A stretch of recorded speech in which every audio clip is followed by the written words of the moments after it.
Coming up on this episode of Discover Health Podcast.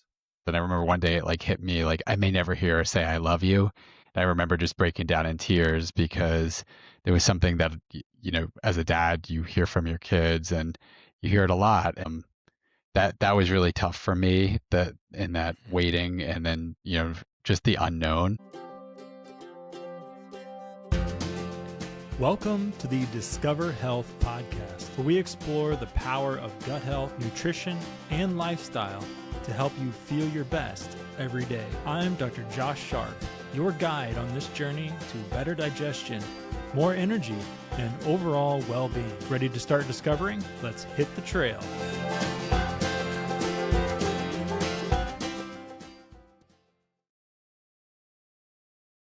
Welcome back to another episode of Discover Health Podcast.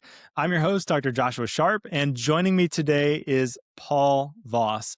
Paul is a father of 8 kids, and he's the author of Autism Sucks, Finding Hope in the Chaos, which is a book born from his family's raw, sleep-deprived journey after his youngest child was diagnosed with autism 3.5 years ago. He speaks not as a clinician, but as a dad who refused to accept that constant chaos and exhaustion were the only options. And now he shares honest, practical, and helpful tools that have helped not only his autistic child, but his other children, including one with ADHD.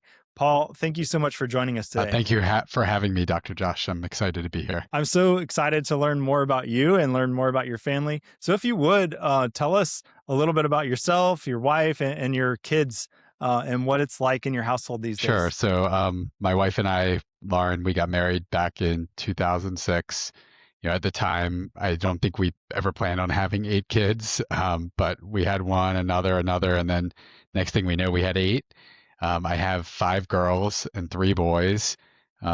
My daughter, Maddie's the oldest. She's a junior. I have a Max, who's a sophomore, Maya, who is a freshman. So we have kind of 3 in high school. So that's just a lot of fun with all the stuff that goes on with just having one high schooler is a lot, but a lot of activities and things going on there. And then next is my son, Mason. He's in 7th grade. I have a daughter, Mackenzie, who is in 6th grade. Daughter Mabel, who is in 4th grade, a son Matthias in 2nd grade, and then my youngest May. She is homeschooled, but she's in kindergarten, and she was diagnosed with autism over 3 years ago. So it's been an interesting journey, just in general. All of them have different and unique personalities, different things they like to do. So it's a lot of fun, but there's some nights it's very loud. Some weekends are really crazy, but somehow we survive. Sounds like you've got a busy household. I'm glad to hear that you are making it. Great job remembering all the kids' names and what grades they're in. That's an amazing feat right there. I think that's something to be proud of. A lot of dads out there, wouldn't know what grade their kids are in. So congratulations. Great job on that. So I know that your youngest, obviously you said diagnosed over 3 years ago with autism. If you would, take us back to that time and what things that you started noticing around then. Yeah, it was interesting because I think having 8 kids sometimes maybe delayed us noticing things at first, because you kind of notice not to worry as much with kids. I think when we had the other 7, because they're delayed in something, but they kind of catch up. And so I had kind of gotten to a point where I'm like, oh, she'll start talking. But it was really January of 2022. COVID hit our house. It hit me and my wife really hard. The rest of my kids were really not impacted at all, maybe sick for a day. But my youngest daughter stopped sleeping. Sleep took an immediate regression.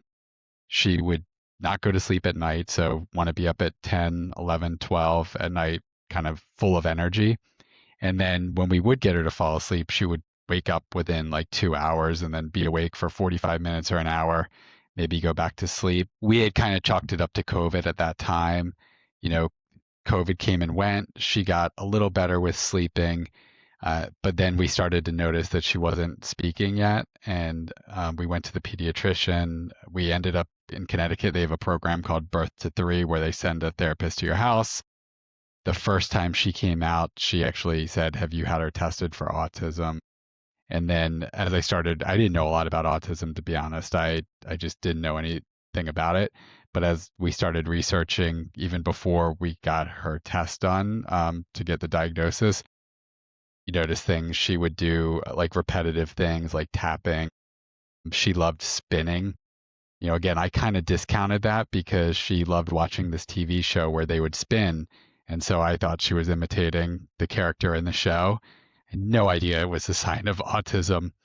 But those were kind of the things. It was really the lack of sleep.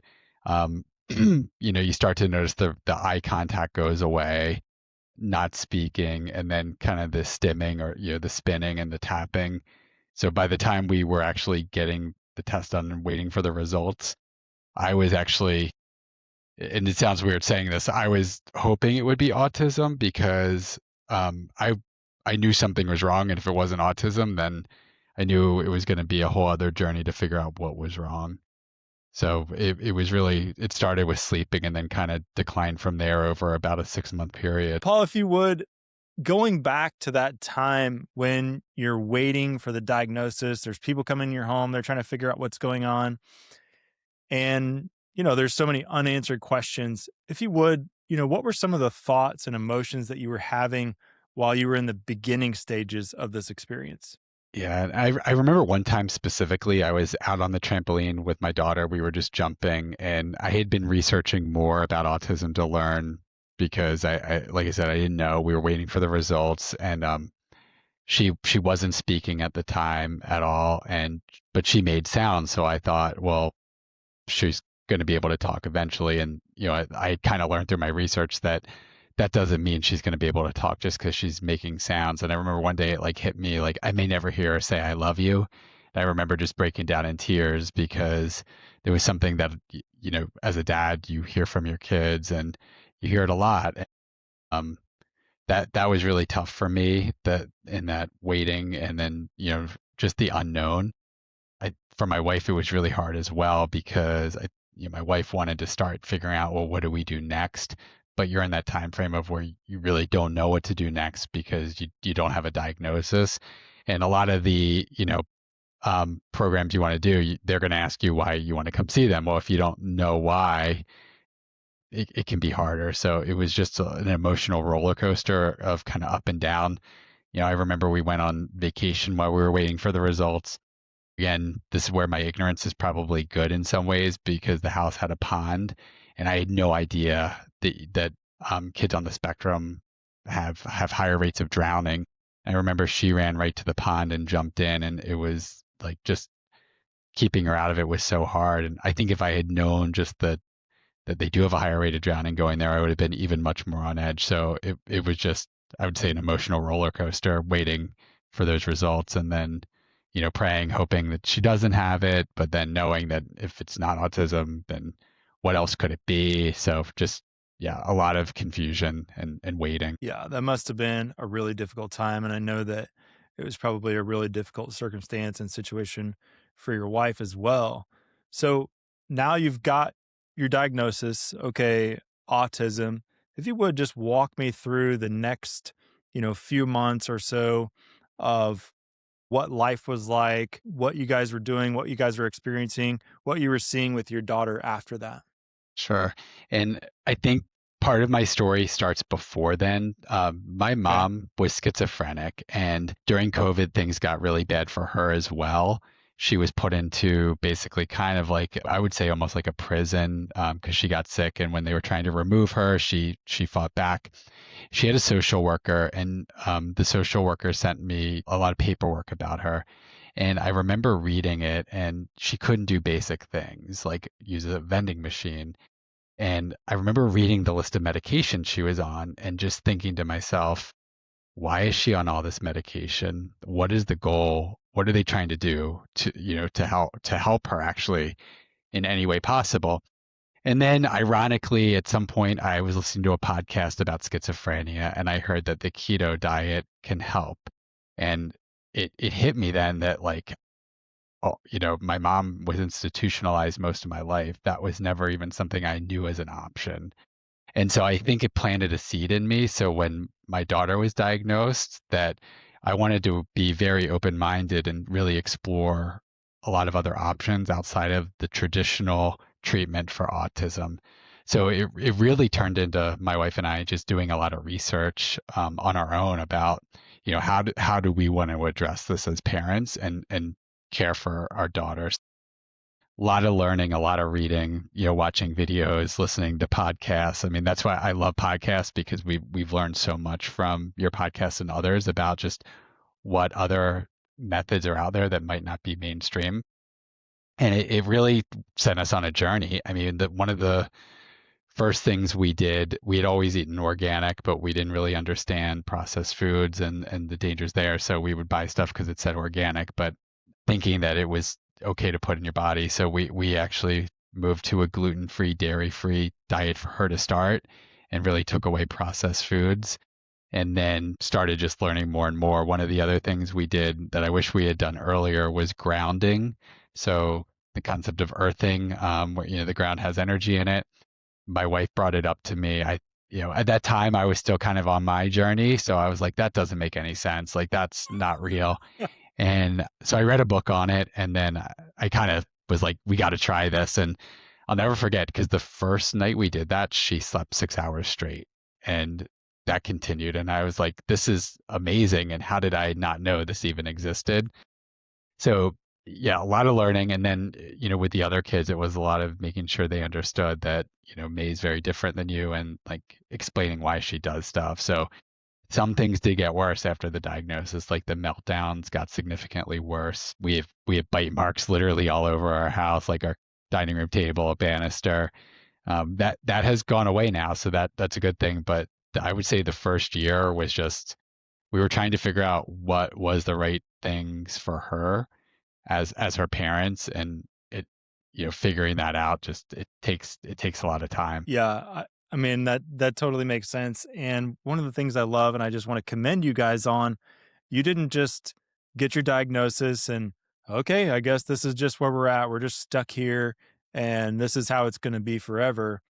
You guys advocated for your child, you educated yourself, you tried things, and I love that you tried very safe things to do. You weren't going out and, trying some dangerous medication, some mind-altering drugs, things like that. You guys were trying some very safe things in such a controlled environment, and so I wanna just commend you for doing that. I totally agree about grounding. I've got a podcast episode about grounding. It's one of the most effective things that you can do for almost anything going on, but it's the one thing that almost nobody is going to do, but it is so effective and it works so well, but very few people actually will do that. So I love hearing that you guys have done that, and that you've seen a difference. So if you would, maybe take us into what one of the meltdowns might look like. What was sleep like before you guys started grounding for you? And what was going on in the minds of, with your other kids, and how was all of that interplaying going on right at that point? Sure. Yeah. The meltdowns were, and what we started to learn. I mean, there were a lot of things that could trigger meltdowns, but one of the biggest things that triggered meltdowns were screens, specifically TV. So it would be her wanting to watch something, putting it on for, let's just say 2 minutes, and then wanting something else, and then not being able to find what she wants. And then, it would kind of build up into this, her crying, biting, throwing herself on the floor, me and my wife having the remote trying to find out what she wants, pointing to the TV, clicking through, and it could be, a 30-minute meltdown.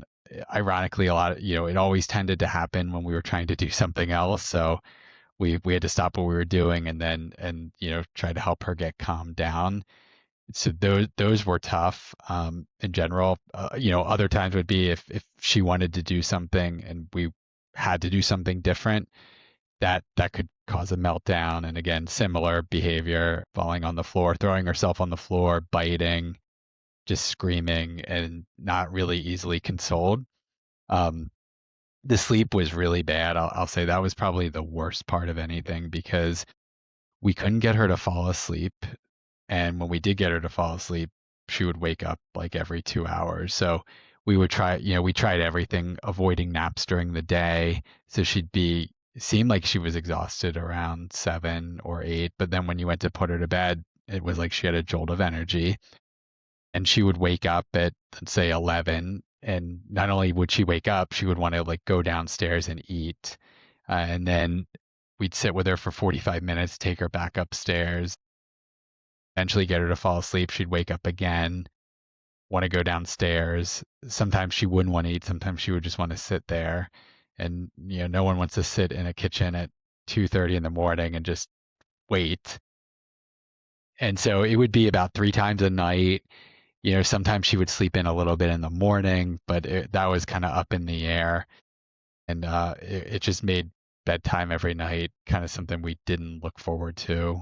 And with the other kids, I mean, it was just, trying to teach them why she does certain things. I think even though they knew she was diagnosed with autism, it's hard for kids to understand, like, well, why is she trying to bite me, or why is she pulling my hair? And explaining to them, it's like, it's not intentional by her to do that. Like, she doesn't have control right now. She's very different than you.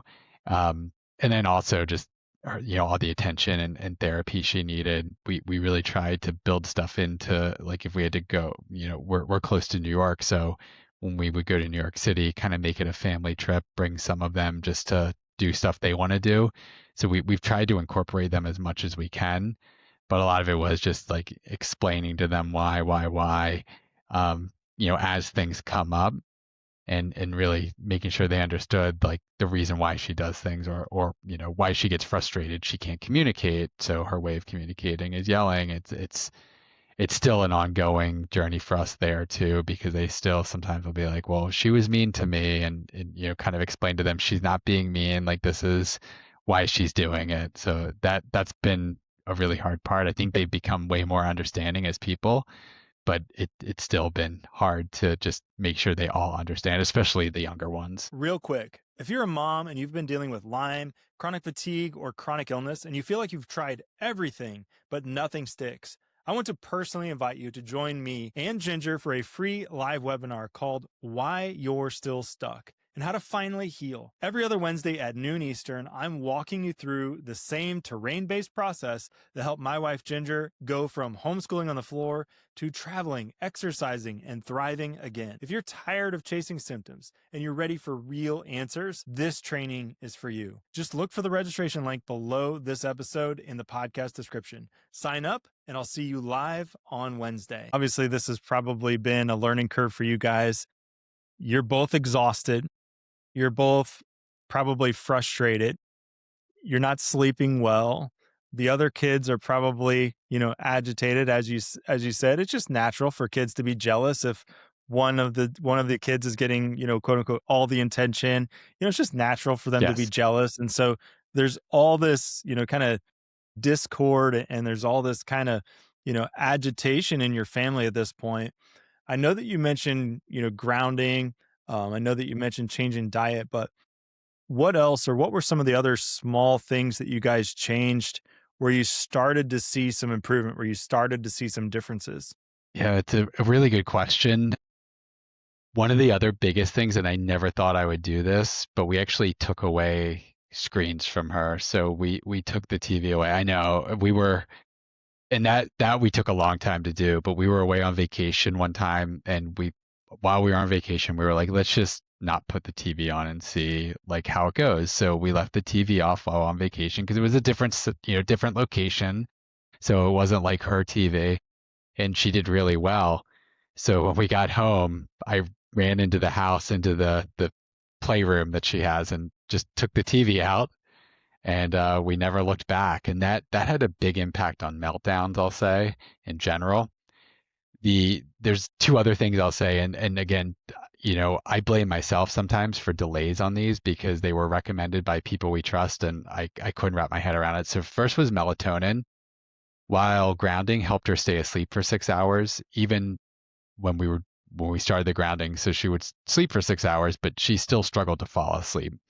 And the specialist we were working with recommended melatonin. I said, no way. Like, I'd heard, like, oh, it'll make it harder for her to fall asleep without it in the future.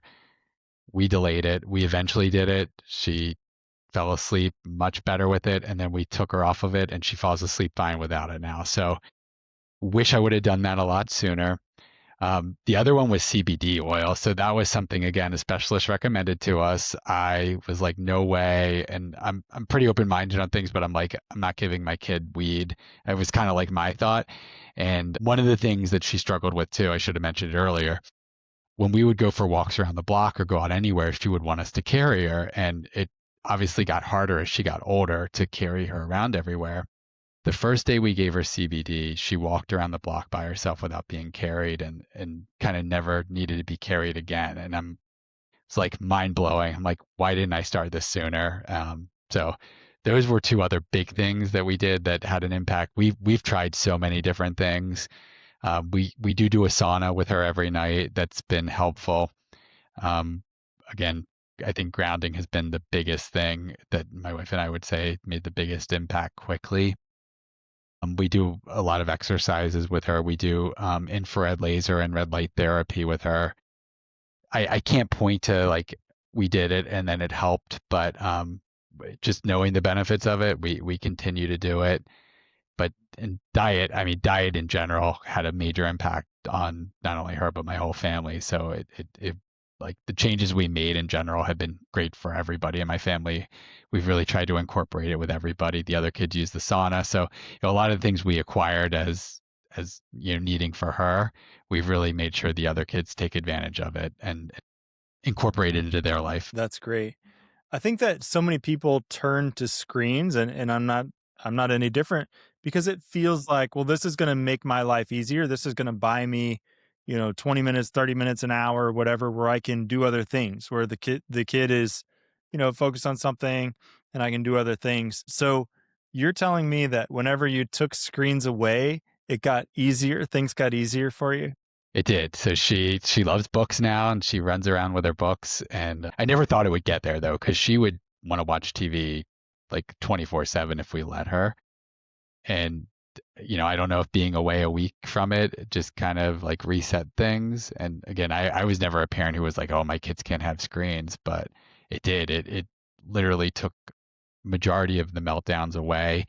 She still gets upset occasionally, but it's not like it used to be where it was like 20 minutes. Now it's like 20 seconds. You give her a hug, ask her what she wants, and she's in a much better spot. So I think the TV added a lot of issues or contributed to a lot of the frustration she was having in general. The other kids obviously are involved in these processes too.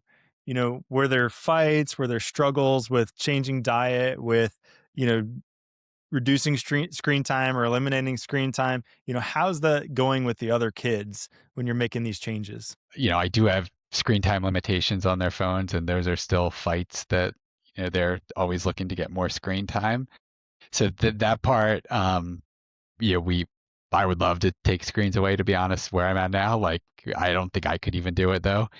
The food was hard because, we started, and it was a gradual change. So we started gluten-free, dairy-free. But then we started taking out just processed food in general. We would still sometimes allow them to, go places with their friends. And then, I kind of got stricter and stricter where we're like, you're not having that. So that part was really hard, especially the ones that are in high school now, because they want to go out, with their friends, or they play sports. So if their team wants to stop somewhere. So a lot of it's, me or my wife reminding them of like what's in that food and why we don't eat it. And then even with family, it can be hard because they don't all understand, why you're not letting them eat stuff, why they can't give them candy. And it's a lot of it's reframing. It's like, well, you can give them candy. It's just this type of candy. I mean, we got to a point now where, the first year we still would let them go trick or treating and keep some candy, and now they can't keep any of it. If they go, they have to give it all to their friends. So we kind of ramped up over time, which I think did help a little bit, but it is still hard because it's everywhere. It's in schools, it's in sports, friends' houses, but we're trying the best we can. So the changes that you guys have made, are you noticing that your kids are starting to get more on board and they're starting to make better decisions on their own, or is it just a fight forever? It's funny. I've noticed they have gotten more they've gotten way better on their own. So there's been times they've been out and, with a family member and they didn't get something or someone was going to get it, one of the siblings, and then they say, "Oh, I'm going to tell mom and dad," and so the other one doesn't get it. So they've done stuff like that. My oldest son, I've seen him scanning foods now. Like, but I think there's an app like Bobby Approves, and he'll scan apps and scan food and see if it's approved or not. And it did have a big benefit for them as well. My oldest son was diagnosed with ADHD prior to autism, even my daughter being born. And we did go kind of that traditional route then as well. So we put him on Adderall. And within a week of being on it, he started talking about suicide. Had never mentioned that word ever before. And I'll never forget because it was a Saturday. I think I called the pediatrician's office. She got on a meeting with me immediately, said, take him off of it. Bring it back in. We can look at other options. And after the Zoom, I just started researching Adderall and suicide. And I'll tell you, my mind was blown because shame on me as a parent for not researching this earlier, but I just started reading all Shame this. on your child's doctor for not making you aware of the risks. Yes. And it's devastating when you actually learn what's happening and all the suicides attached to these and all I'm sorry, but there's so many different violent acts out there where you can attach them, Yes. at least directly or indirectly, to these type of medications. Totally. And yeah, I started reading through it. And again, kind of like with my mom, I'm like, there's no way we can put him back on this stuff. So we didn't do much to treat it. We were like, let's figure out how to manage through it. But I'll tell you, once we made the diet changes for my daughter, we saw immediate changes with him as well. So he's actually an honor student now. He's off his 504 plan at school, doesn't have any issues of what they would have considered before when he was diagnosed as ADHD, doesn't need any accommodations and is doing great. And I mean, we still see like if he goes out with his friends and gets like Chipotle or something, we'll see like, he can be like a little more aggressive or like, bothering his brothers and sisters more. So you see it. But it had a major impact there on our whole. And I'm sure there's been benefits to everybody else in my house, but that was the biggest one where you're like, wow, this basically took away his ADHD symptoms. And who knows where we would have been if we would have continued down what our pediatrician at the time was recommending. Yeah, I think that so many people, they get a diagnosis, but you have this condition, now you fit into this bucket. Now here's your drug, and this is just where you're at for life. You just have to take this medication for life. But in reality, the symptoms that you're having, somebody just described a label to that set of symptoms, but the symptoms are the symptoms, and they're just signs from your body that something isn't right. Either some area of your body is not being nourished, or some area of your body is potentially toxic, or there's some other trigger that's causing inflammation or causing some disruption of normal body processes happening there. And so doing the wise thing and investigating the why. Is there something dietarily? Is there something in the environment? Is there these things is a great way to go, and it's safe, and it is just scary to think about the mind altering substances that so many people are put on by their doctors. And honestly, I don't think the doctors are they're not trying to hurt anyone. They're trying to help. These are the tools that they have available to them. But unfortunately, the side effects are so scary, and they're way, way more common than you would even think. So great job on investigating, great job in doing your research and being an advocate for your family. And honestly, what seems hard, making these dietary changes, making these lifestyle changes, this seems like the hard way to go. But in reality, looking back, do you feel like it's actually the hard way to go? Or do you feel like the other path that you could have gone down would have been the harder path? Yeah, I definitely think the other path would have been the harder path. I mean, it's hard sometimes reading labels or when we travel trying to figure out, if we want to go out to eat. Like it's very limited now where we'll go to eat. But, you get used to packing food, just preparing more and bringing it with you.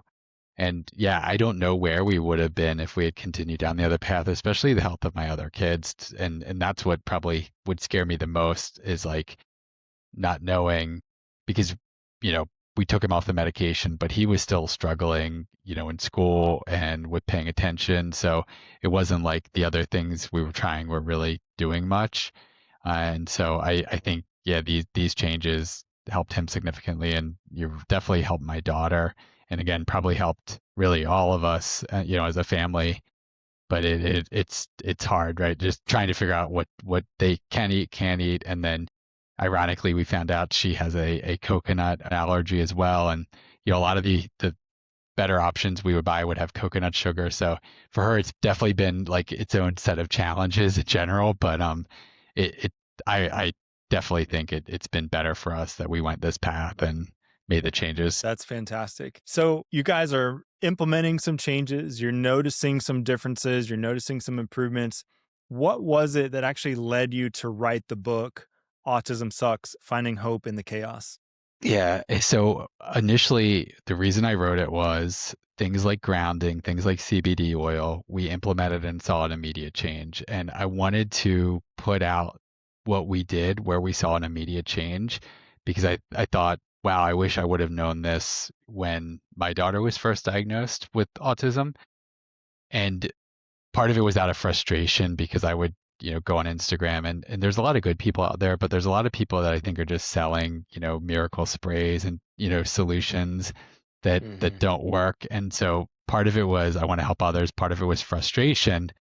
As I was writing it, though, I started to realize that there's been a lot of benefits for my family out of this. So it really kind of shifted as I was writing it into more, well, these are the things that helped us, but also, for parents that maybe are going through this, like there's good things that are going to come out of it. And I can point you to multiple examples. My son with his ADHD diagnosis, I was hung up for a period of time writing it for two different reasons. One was, I do pray a lot for her, and I would always ask why, and I got an answer one night. I'll never forget it, and it was very short. It was you would have killed yourself, and I remember thinking like, well, how would I have killed myself? Like, with my mom's history, like, is there something more to that?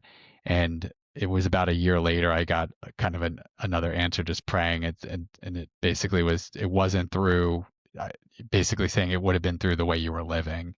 So, that really encouraged me to finish the book. And then the other thing was, giving kind of parents again that hope. And, I told you how my daughter, I worried I would never hear her say, I love you.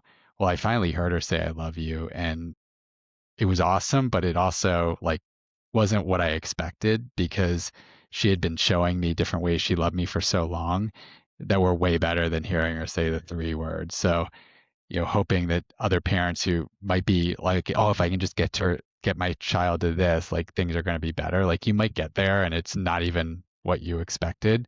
And you'll realize that the stuff you were going through before was more fulfilling than the actual destination. I love hearing that. In some ways, it's a little bit discouraging to hear because we always think, okay, well, if I can just get here, then I'll be happy. If I can just get here, then I'll have joy. But in reality, if you're not finding happiness, if you're not finding joy, and you're not content where God has you and in the circumstances that God has you in right now, then whatever thing that you think is going to provide, it's not going to. It's going to be hollow and empty. And I love that you came to the realization that the way that she's been demonstrating her love was actually more powerful than the words. And I think that is a very profound thing and such a beautiful thing. And I love that you were able to hear the words, but I love even more that you were able to experience the expression of love from your daughter. And that's such a beautiful thing. And so I'm very thankful that you shared that with us. You said that you've written this book not as an expert, not as a practitioner, but as a tired dad who needed real solutions. If you would share with us one of the lowest moments in that season, and then one of the things that, I mean, obviously grounding, but one of the signs or one of the things that you noticed that was like, okay, there's hope. There's something moving in the right direction for us. Yeah, the lowest moments is hard there because there were a lot of low moments. I think one of the lowest moments for me, we went on a trip to Boston, and this was actually before the diagnosis actually came back, but we knew something was wrong. And I remember before we left looking for like games to download for autistic kids on my phone, something that could distract her because I just knew in my head like on this trip she was going to be on a bus, she was going to have to go places, and just thinking like what is this going to mean, knowing there's going to be meltdowns. And that's exactly what happened. Like there was an event, we went to Fenway Park, she didn't want to wear her shoes, she wanted to get down and run around barefoot. And the actually another one was at a school event, end of year parties. When you have 8 kids, you have to divide and conquer. My wife went to work at help with one kid's classroom, so me and my daughter went to my other daughter's end of year classroom party. And so she's taking a nap. I wake her up. We go in. She just starts screaming in my arms. She doesn't want me to hold her. She ends up going to some random mom in the room and having her hold her in the classroom. And like as a dad, like I never felt lower in my life, right? Like she doesn't even want me to hold her. It's like she doesn't recognize me. I mean that was probably the lowest by far. And you feel like an awful person. The parents are, I'm sure they're all judging me. I know better now. People can judge me all they want. I don't really care, but I was a little different in my journey then. So I'm like, they're probably all like, this guy's the worst dad in the world. And yeah, she wanted nothing to do with me. It was like she looked at me, didn't recognize me, and just had some other mom hold her to calm her down. It was awful. Yeah, that sounds so difficult, and I can only just imagine the thoughts going through your head at that time. And like you said, all the judging eyes, and I think so often that's a factor, right? You're just looking around and worried about what everyone's thinking, and I love that you're moving past that. Like, I don't care what everyone's thinking. Based on the stuff that you've told me and based on the things that you guys have been through and based on your reactions to the things that you've been through, you're a great dad. You're a great father, you're a loving father, and you're doing a great job. And so I'm thankful to hear how you guys have done it and the encouragement from your story. And so thank you for sharing that. I know that sleep deprivation is like a recurring theme. It's something that was a big factor for you guys. And I know there's lots of parents out there, even parents that don't have, kids with autism or, any other health struggles, but there's just so many things that are causing sleep disturbances for people. We're so busy, we're getting to bed late, all these different factors.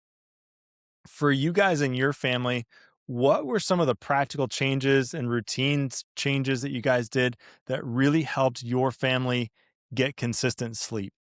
Yeah, we tried to get more consistent around dinner time. So starting dinner, eating, cleaning up by a certain time, making sure that the other kids are, quiet, I would say is the best way I can put it, by like 9 p.m., whether, they're not all going to go to bed, but we try to keep it kind of quieter now around 9 p.m. We tried a lot of other stuff. Like we tried weighted blankets. I think some of my kids like them. I don't know if it's really helped them sleep better, but grounding definitely, like the grounding mattress pads that you can get on Amazon, like they've been just a game changer for us. Also spending time outside in the summer. We're in Connecticut, so we don't get a lot of time outside right now, but we do try to get outside, kids playing outside, getting barefoot, because I think it pays dividends at nighttime. Swimming has been like, that's an amazing thing to I think help with sleep. I don't know why, but kids are way more tired after they swim. We try to keep them active in sports too, because I think like that just helps. When they get home after they eat dinner, after they get a shower, like our kids are usually just ready for bed. So like tire them out, I mean, is the best way to put it. Like do enough during the day that they're not going to be laying around at 11 wanting to watch TV or just, stare at a phone screen. That's great. You've talked about some of the changes that you guys have made and the differences that that's made with obviously sleep, with other things.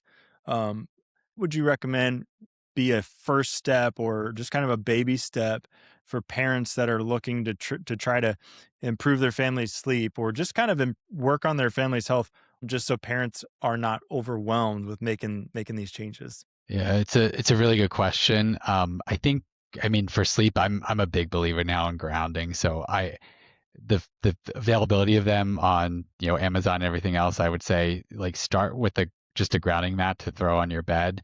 It doesn't hurt. Like there's no downside to it. Start there. I would also say, try to make, a consistent dinner time every night where you can eat and have time to like wind down and get ready for bed. I think kids follow parents' lead. So if you're staying up watching TV till midnight, like I think kids learn from their parents. So I think as parents, try to be good about having a consistent bedtime. I know kids don't always follow everything you do, but over time, I think that habit that they'll see it and carry through. For the dietary changes, I mean, I would say we went kind of extreme with dairy-free, gluten-free right away, just based on people we trust that recommended it. But I would start with just like organic, non-processed foods. We do a lot of eggs, a lot of grass-fed beef, and just try to find ways to incorporate that in, and just read the labels. Like if you can't pronounce things in the food, like just don't buy it. Or, if there's more than 3 ingredients, like really question, like, is this what I want to give to my family? And, you as the parents, I think know best. So it's like research everything and, make sure you feel comfortable with it. If you feel comfortable with it, that's fine. But I think it's really about reading and understanding, okay, do I really want to put this in my body? And I would say like start to notice that if you do change your diet and then go off it, like do your kids' behaviors change? And if they do, I think that's a tell sign of like, okay, this is something we probably shouldn't keep in the house or, let the kids have. It is hard though, because I mean, I know there's a lot of foods that were their favorites that they'll never have in this house again. So it's really hard. We make an exception too. Like we do pizza on Saturday night. So like I think that's the other thing is like try to find ways to like, if there's one thing your family really likes, like try to find a good way to keep that in the mix just without it being, an every night thing. Yeah.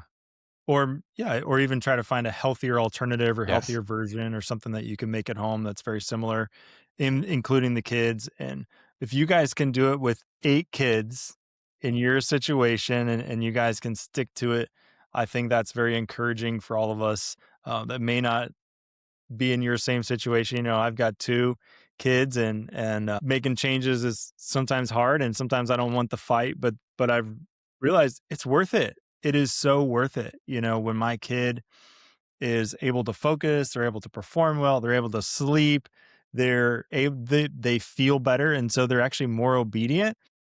It's totally worth it. What seems easy in the moment usually is not going to be easy long term, and so sometimes making the small, difficult choice is the much better way to go. So, tell us a little bit about your book. I know that the title is, Autism Sucks, but is this book only for people that have autistic kids, or is this a book that anyone would be able to benefit from?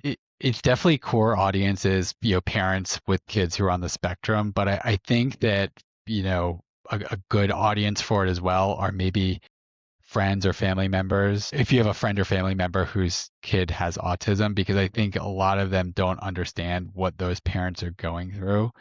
And, oh, you can't come to the party. Why not? Right. Like, or you can't come here. I don't think they understand the stress and just the planning that parents of children on the spectrum have to go through in every single thing they do. So those are the two kind of core audience I would say it's for. There's stuff in there like I do talk about what kind of helped us and why. So I think it speaks to everybody, but my core audience was really that parent maybe who recently got a diagnosis and maybe they're not getting a lot of sleep. But I do think it's I've had parents of kids who are autistic read it and love it. Then I've had other people who maybe I think everybody knows someone with autism now, to be fair, just because of the rates increasing so drastically. But I've had parents read it who do not have a kid on the spectrum and tell me they really enjoyed it too. So and they learned a lot. I think that was the big thing. Like I didn't realize that it was like this, or I didn't realize that's what you were going through. I would say it's for everybody, but definitely core is parents who are dealing with maybe in the mess of recent diagnosis. Yeah. So for anyone interested in Paul's book, I'll definitely put a link to that down below this podcast. If you're listening on audio, it's going to be in the podcast description right below this episode. If you're watching on YouTube, it's going to be in the description right below this episode as well. What other advice or encouragement would you give to families that are looking to make some of these changes, or to families that are dealing with maybe one of the parents is dealing with a health struggle, or they have a kid that's dealing with a health struggle? What's some of the advice that you would give to them? Yeah, I would say keep an open mind. Look at all options, do your own research, and don't discount things just because it sounds off. Like I was very guilty of that, or don't discount it just because it doesn't fit into kind of Western medicine. Like really keep an open mind there. A lot of the things that we're doing in my house have been done for thousands of years. Just, they're not popular, in the US. So do that. And I would say as a parent, keep reminding yourself, what's best for your kid. Specialists are important, doctors are important, but they're not the decision maker, you are. So make sure you're really comfortable with whatever they're recommending before you do it. And I would say that with kind of any specialist you're working with, like really take ownership. No one's coming. I mean, I hate to sound like dark, but like no one's coming to save you and your family. Like you have to do that, and you have to really own that. So it's own it and just research and make sure you're really comfortable with it, whatever they're recommending or proposing you to do for your kids or for yourself. In general, I would say if you're dealing with a health issue, I would look at what are natural ways to heal it and start doing that immediately. Personally, I've implemented a lot of things on my own that my daughter doesn't even do. So I do fasting now. There's a lot of just things that just keep an open mind and look for those natural health remedies. If it was around for thousands of years, it's probably something worth looking into. Yeah, I think that's good advice. Paul, thank you so much for sharing so much with us and for giving us a window into your home and what's going on there. And thank you so much for joining us on the podcast. Again, I'll put his links right below this episode for anyone that wants to check out his books or his book. And we'll definitely look forward to seeing what's coming in the future. So again, thank you so much for joining us today. Yeah, thank you for having me. Absolutely.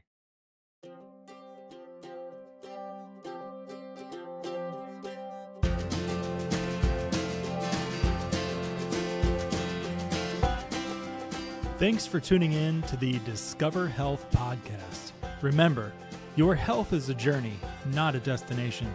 Keep exploring, and we'll see you next week.